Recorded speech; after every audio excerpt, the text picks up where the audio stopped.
All right, so in our last class, we were talking about the different organelles in cells, and we had discussed up till the smooth endoplasmic reticulum. There is just one left, and that is the Golgi apparatus. So once we're done with that, we'll move on and talk about prokaryotic cells.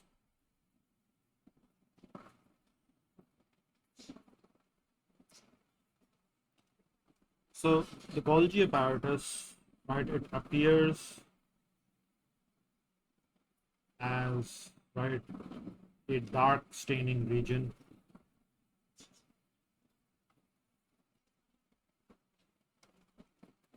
in the cytoplasm under a light microscope. So it can't be clearly made out. But when seen under the electron microscope,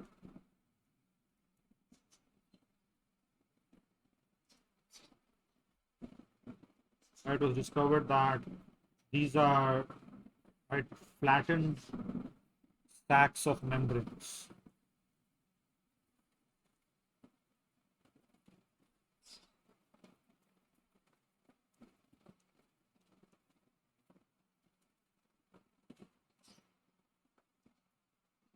And they're closely linked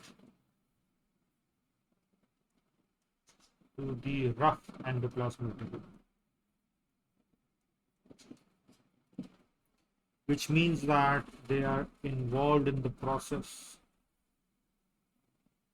of protein synthesis in some way. I wouldn't say synthesis, it's more like protein modification.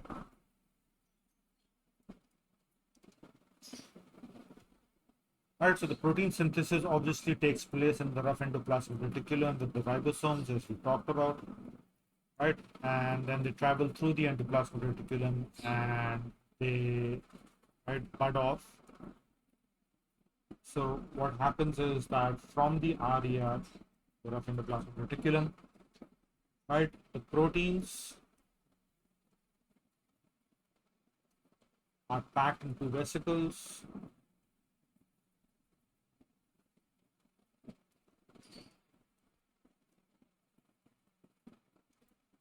And those vesicles move to the Golgi apparatus.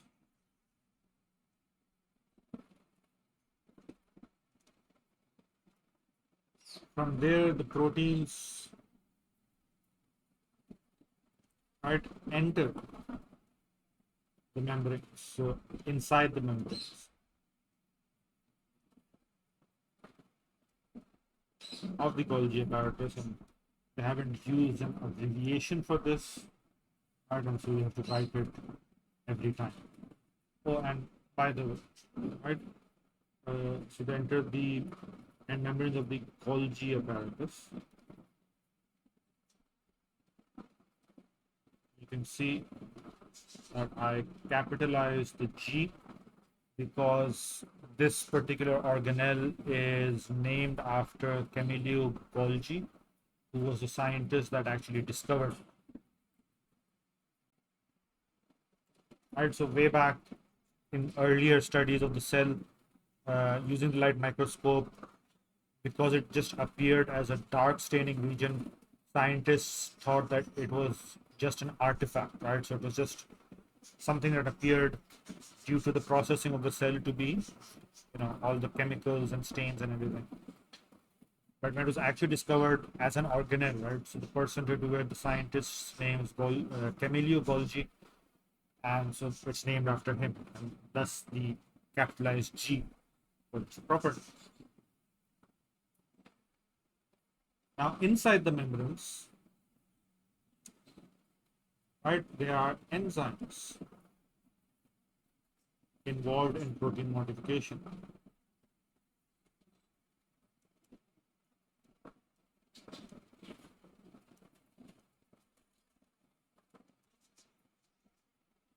Right, and the kind of modification that these proteins go through, right, are, for example, the addition of carbohydrates to form glycoproteins.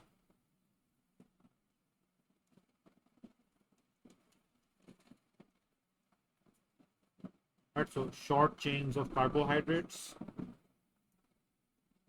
to form glycoproteins.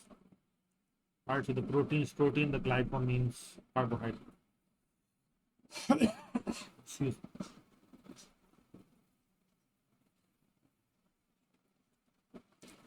And all sorts of proteins are, processed in the Golgi apparatus. So you can have, for example, uh, digestive enzymes, the kind that are found in lysosomes. So we've talked about those earlier, and so they are kept bound inside vesicles because you don't want them spilling into the cell itself, or they could be extracellular enzymes.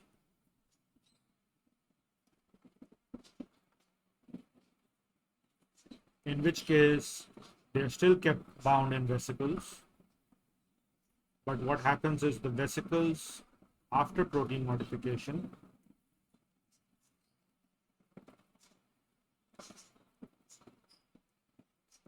they bud off from the Golgi and move to the cell surface membrane or the plasma membrane.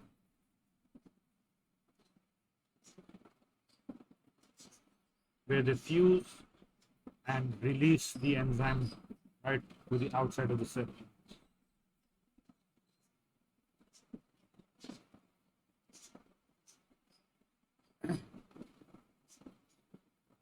Alright, so these could be extracellular digestive enzymes.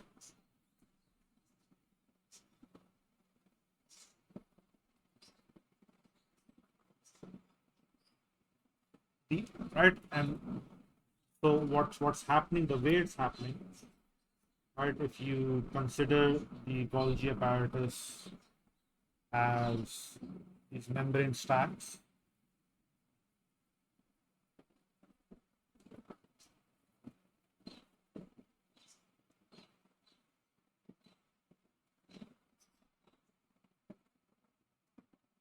and so vesicles from, perhaps if I make it over here, and this illustration is given in the book as well. Alright, so this is the rough endoplasmic reticulum with all the ribosomes attached on it. And vesicles bud off from here containing the proteins, and they come in and join into the Golgi apparatus. Alright, this is the rough endoplasmic reticulum. And after going through a processing phase within the membranes of the Golgi, so those are stacked, so these are stacked membranes.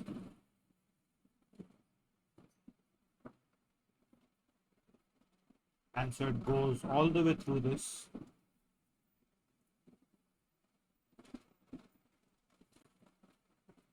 And then finally, at the other end, the vesicles bud off containing modified proteins and go, for example, to the cell surface membrane. Now, another type of protein that, pretty much all the proteins are processed. So another example one for this are the cell surface receptors.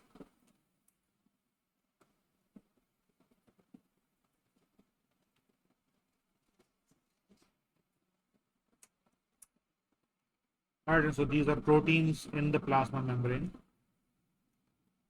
that act as binding sites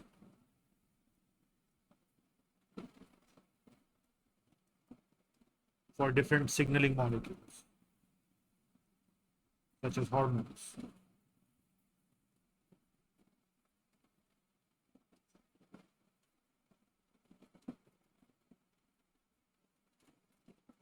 And so the way they're oriented inside the vesicle is to make sure that the part that's supposed to be sticking outside of the cell is oriented that particular way inside the vesicle that's budding off from the Golgi.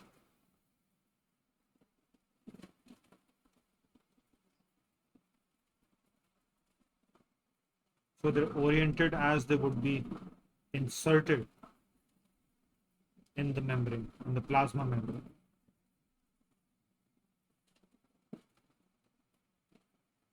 Right, and so the part that's supposed to go out is facing first, and so it's sort of like you stick a pin through foam, right, or through a cloth or something. It's exactly that way, right? So it's stuck. The vesicles fuse, and right, those proteins are then embedded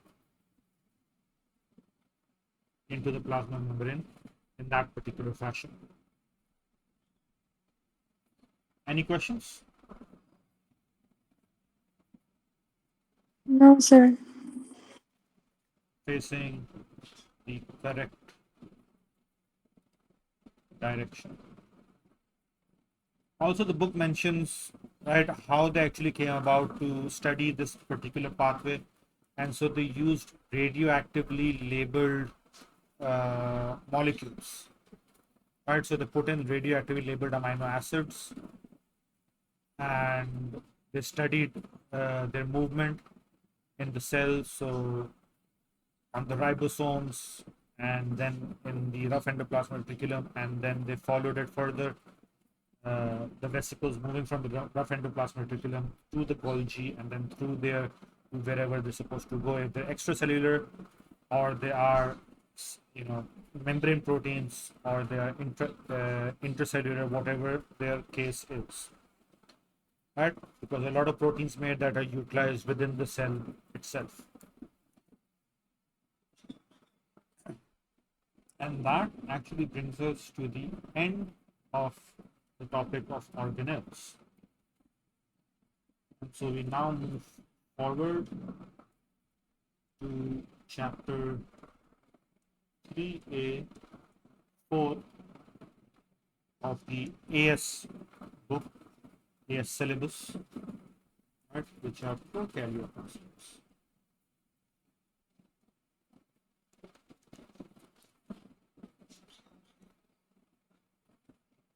Now, as I mentioned earlier on, right, prokaryotic, right, so karyot means nucleus,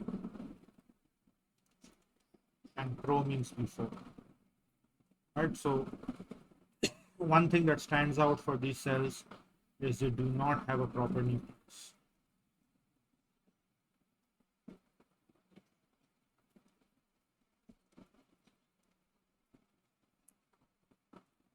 Which organisms or microorganisms actually fall into this category? So you've got regular types of bacteria,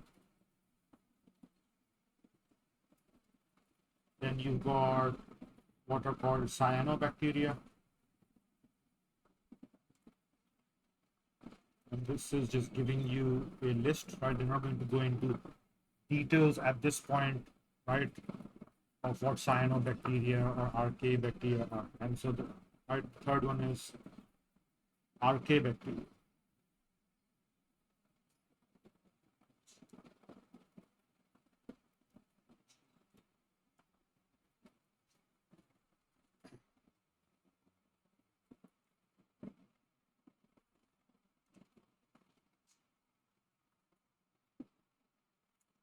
Now, the sort of elements involved, because these are cells, right?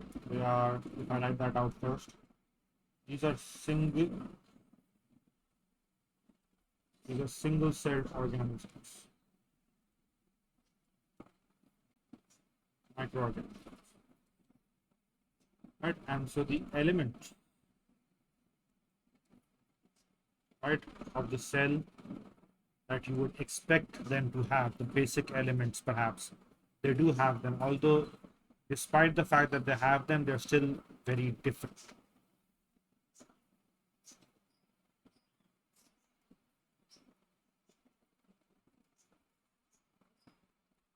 right? And they are lacking in organelles in the sense, right, that we just studied for eukaryotic cells. There's just one organelle that is similar to what you would find in a eukaryotic cell as well, and we'll talk about that as we go on, and you can probably guess it perhaps. Right? So, what are the common features of bacteria? And despite being common, how are they different? And then what are the features that you may find in certain bacteria and then not others? So let's start off with bacterial cell walls.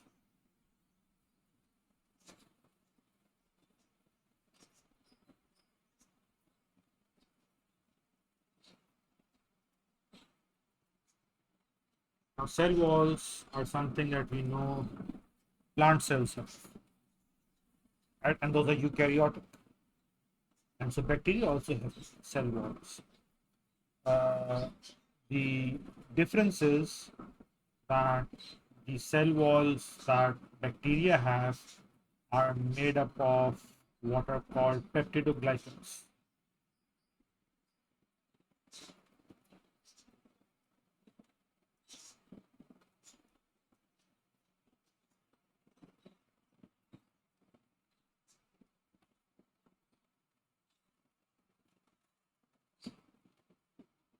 So, right, what are those? Those are, right, chains of parallel polysaccharide chains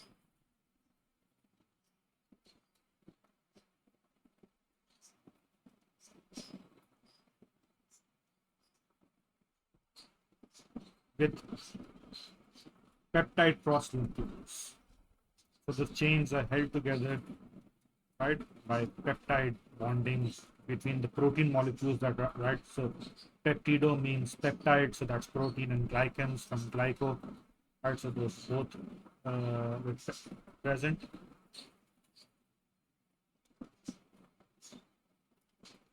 And so that's what holds the bacterial cell wall together. The substance, right, the particular peptidoglycan in most bacterial cell walls, or right, is called murein. Right, that name is not given in your text, right? So I'm just mentioning it here. Right, so it's, the murein is what it's called.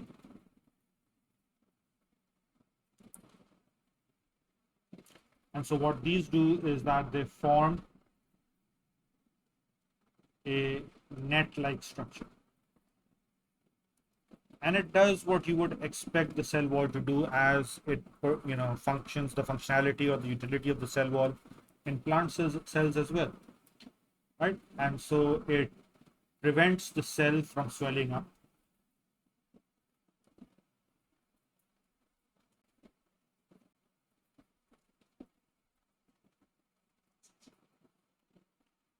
Right, when water moves in due to osmosis.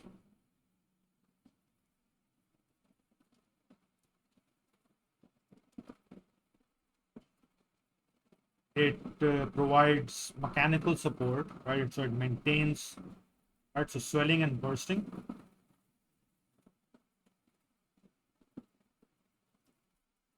So the bacterial cell walls don't just go pop. And right, it maintains the shape of the bacteria and gives support to the contents.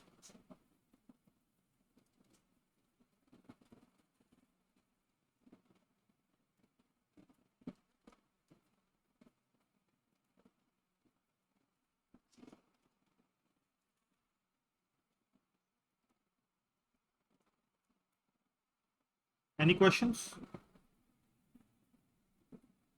No. All good, I hope. Yes. Right. Now, the reason why swelling up is a problem is because the inside of the bacterial cell is, I'll just squeeze that in here, get that out of the way, is hypertonic, right? Which basically means right, it has a higher solute concentration.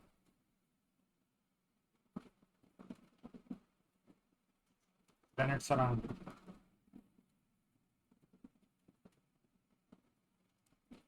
So the inside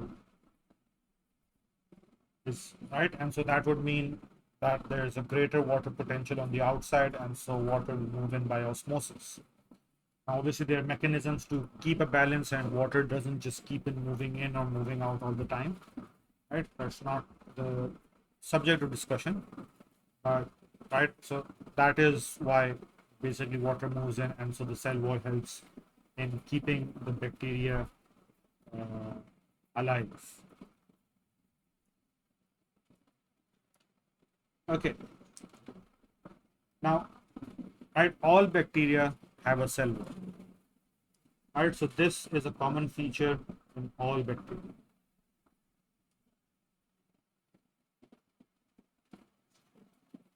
In addition to that, certain bacteria have, right, a capsule or a slime layer.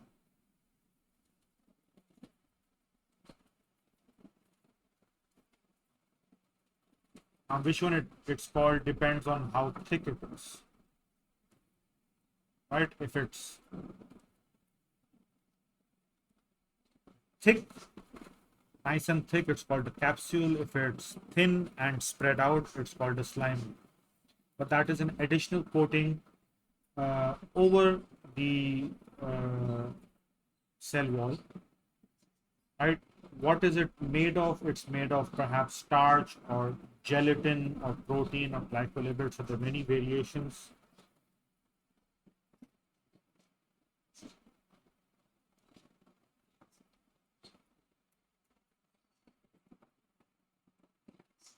Starch, or protein, gelatin, glycopropene. Right, so it could be one of many. And what they do, right, is that they provide protection.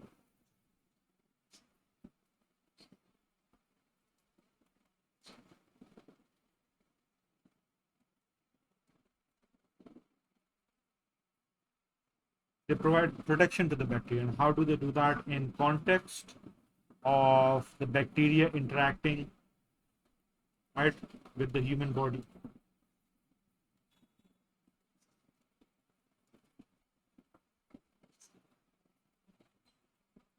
What they do is that they avoid detection by the immune system.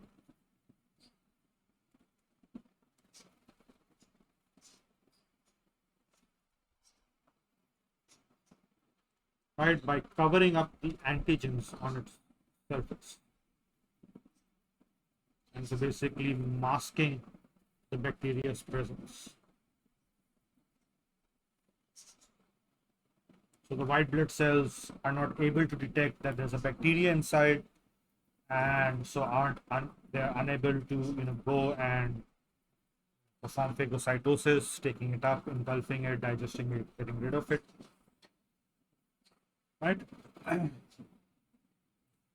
The capsule also does the same, right? So whether it's a slime layer or a capsule, right, the functionality is the same. And obviously that is a problem with bacteria that are pathogen, right, which are disease-causing bacteria.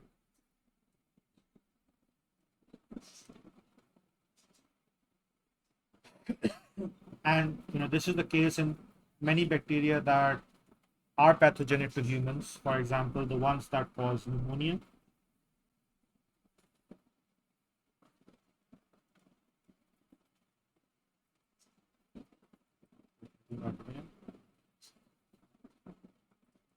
Just be careful of spellings. Right, so pneumonia, meningitis, and tuberculosis.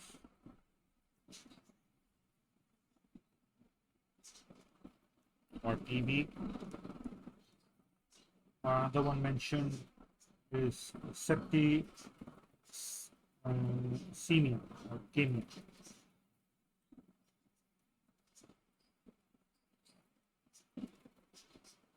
Right, so these are diseases that different bacteria can cause to humans, and these are dangerous. One reason being, right, I mean, the other reasons and how fast acting they are, but right, one reason in this context is the fact that the immune system has a difficult time in identifying, right? Other than that, right, they also protect the bacteria in dry conditions.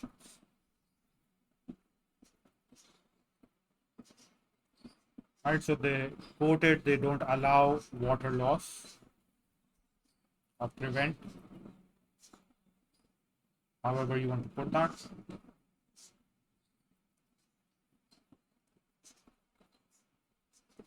Thus preserving the bacteria itself.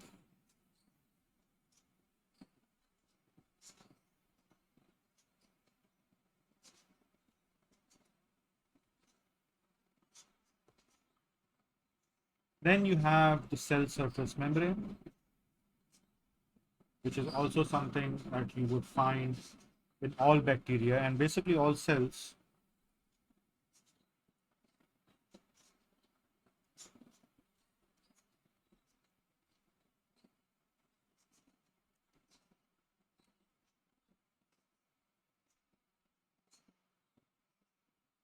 Right, and its structure and function is right similar to the ones we have in eukaryotic cells.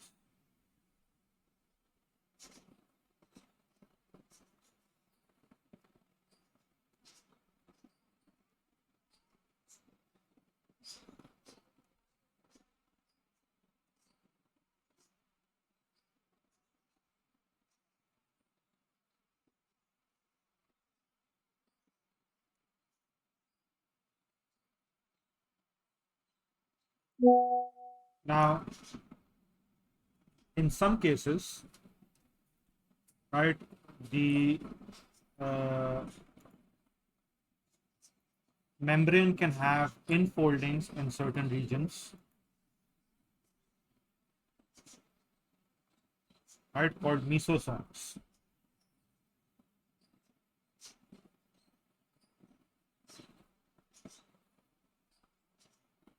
Right, so again, this is not something that all bacteria have, but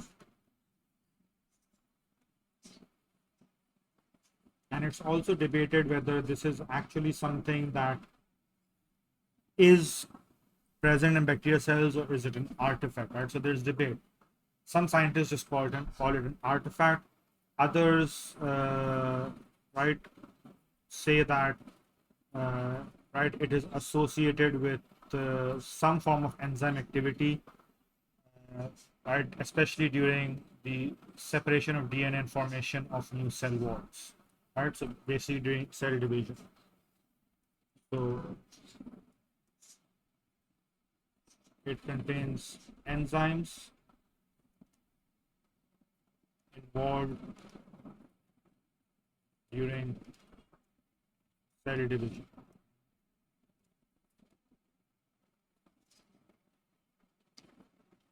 Gotcha. Now, along with that, bacteria do not have mitochondria.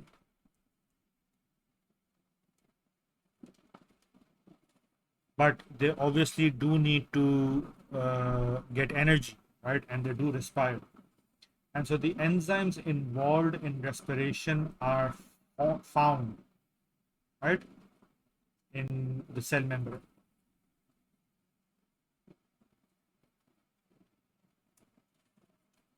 The cell membrane, right, is the site of respiratory enzymes.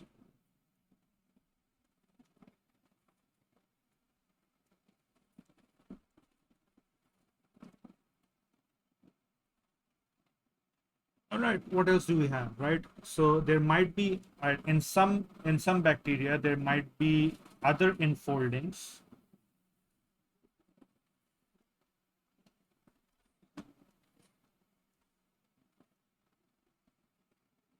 that may be used, right, for photosynthesis.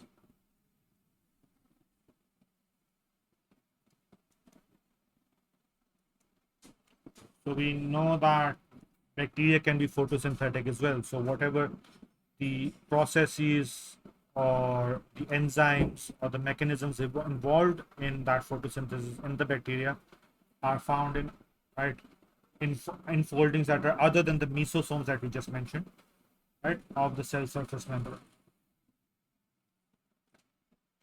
Any questions? None. Okay. Either you're absolutely confused or you are following along just fine, right? I hope it's the second one. I'm following along. Okay. Then we have the nucleoid. And this is a long strand of circular DNA, right? And so that's the main genetic material of the bacteria. And the nucleoid actually refers to this long strand of the position or the location in the cell, right, where you find that. So that entire thing, right? And so it doesn't have a membrane. There are no membrane bound organelles in the bacteria, right? So we had a bunch of them in the eukaryotic cell, right? The bacterial cell has no membrane bound organelles. And so this DNA is also not membrane bound, so it's not a proper nucleus, thus, right, the whole prokaryotic thing. So it does have genetic material, but not a nucleus.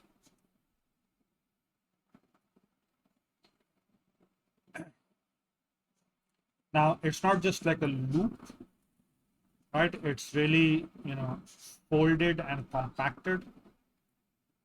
So the DNA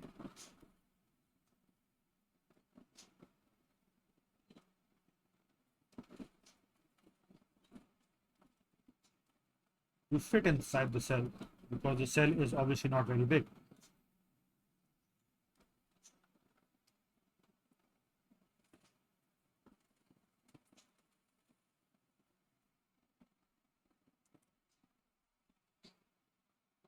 Then you have another, you know, you know, piece of genetic material, and there are multiples of those called plasmids.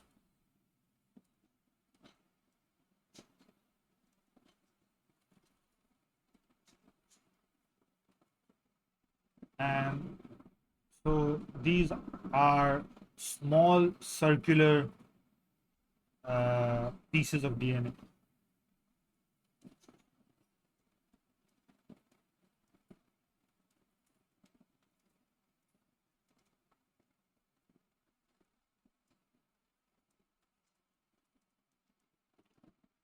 And they're independent of the nucleoid.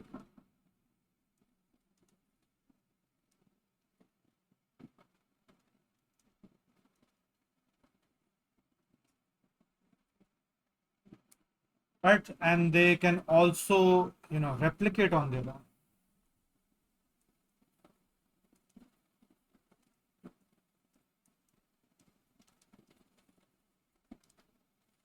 So there can be multiples of these, not just one.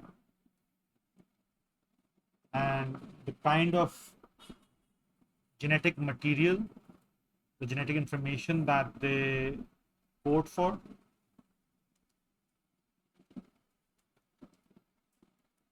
gives them resistance, for example,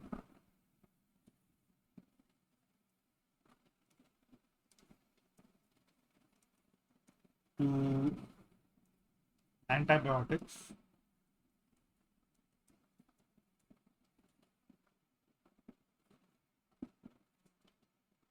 or toxins. Right, so over here I'll just step back and give you like a picture, right, that the uh, microorganism ecosystem is similar to the ecosystem that we normally talk about, where we've got all these multicellular organisms, where they're all linked in food webs or chains or the ecosystem or different populations, where certain their producers and their consumers and their predator and prey, and how the complex interaction between all the organisms and individuals within an ecosystem, right? So the trees and the bugs and the birds and fish and everything else. And so you take that to a right microscopic level, and that's basically what's happening with microorganisms as well, right? They're not all buddies. Some bacteria release toxins that kill others, they feed on one another, they share information, they interact, right? And so there are fungi that affect bacteria, bacteria that affect fungi, viruses that feed on bacteria, and so there's like a microscopic ecosystem going about. And so the toxins we're talking about are right produced by other microorganisms, and also the fact that antibiotics originally discovered, right, are toxins. Also, they're toxins that were produced by one microorganism that affect another, right? So the very first antibiotic, and I'm digressing in the sense that this is not mentioned in this particular chapter. It will come later on in your syllabus, right? So penicillin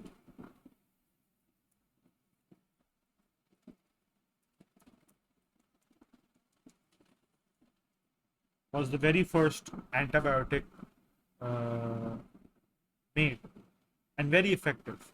And right, it's an antibiotic, but the actual chemical was obtained from a fungus, right? So this fungus basically produced what would be a toxin for bacteria.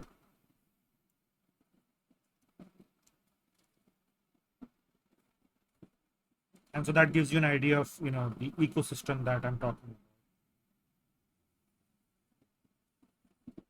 about. Okay, coming back.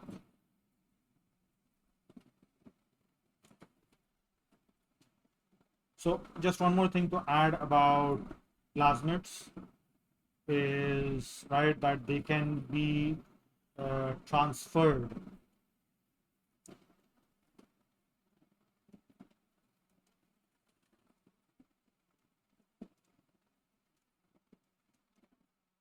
right or shared between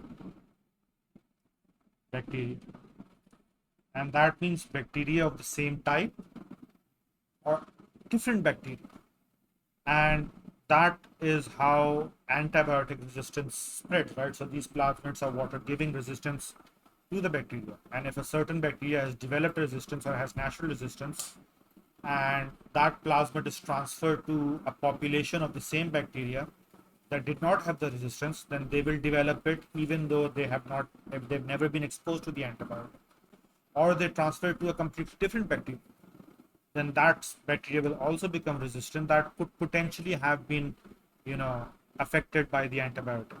And so that's how antibiotic resistance spreads, one way, right, that it spreads.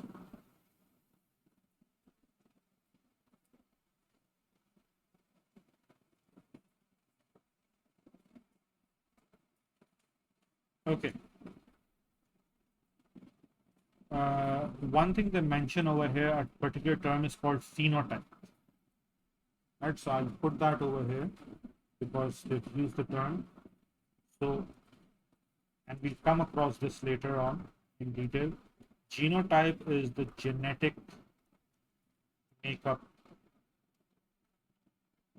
right? It's basically talking about the DNA. phenotype is the physical, right, characteristic that shows up, characteristic that shows up because of that. Right, so the plasmid is the genotype. The resistance to a toxin is the phenotype. That's the physical characteristic that shows up. All right, can we do anything else? There are just a few more things, minor. I think I'll talk about, right, this is the pila and flagella. Yeah, so if, right, do you have like 5 minutes? Yeah, sure. Okay. Go ahead. Yeah. So I'll just push this, right? There'll still be a bit of a topic left, but right, good enough. And that's good coverage. So pili and flagella.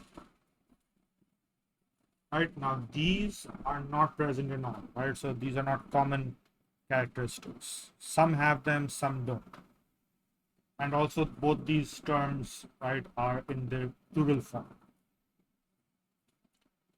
So some bacteria may have, right, one or several thread-like protein projections on their surface. So let's talk about the pili first, right? And the singular for that is pilus. And these are thread-like projections, right, made of proteins. And as I mentioned, there could be one or several hundred. And they're used to attach to a host cell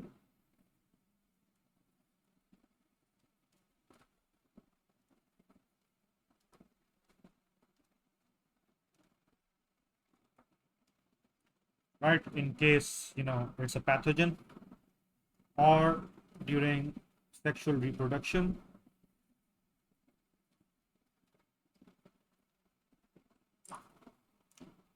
and they can also, in turn, as I mentioned, the ecosystem, right, be used, for example, by viruses, such as the bacteriophage,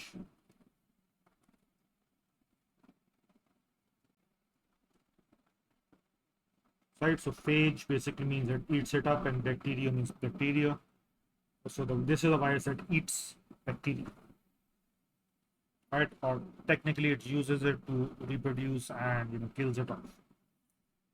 And so the viruses use the pili, right, to gain entry into the bacterial cell and then replicate.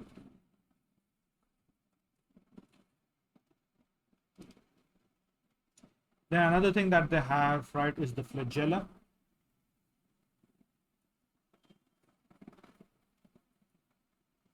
Right, or the singular is flagellum.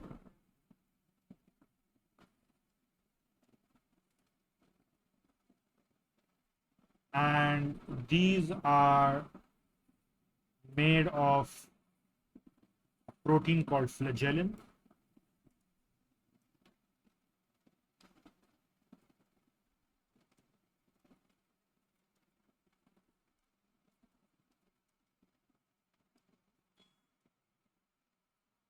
Right, and it's a many-stranded helix. And what this gives is motility. Right, so it provides motility, or basically, to put it simply, movement to the bacterial cell. So they can, move like a copter, right, at about 100 times per second. 100 revolutions per second, right? And so it's very rapid. That's the information about pila and flagella. And finally is the 70S ribosome. And that is something that we've come across when we were discussing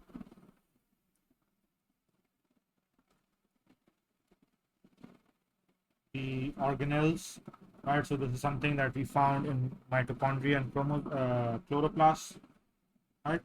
So this is the ribosome present in bacterial cells. It is obviously the site of protein synthesis, and it has two subunits, right? It is made of the 30S and 50S subunits, so the small and the large subunit, right? And yeah, so no need to repeat all of that, although not much is given anyway. And so, right, the protein synthesis is similar to eukaryotic cells.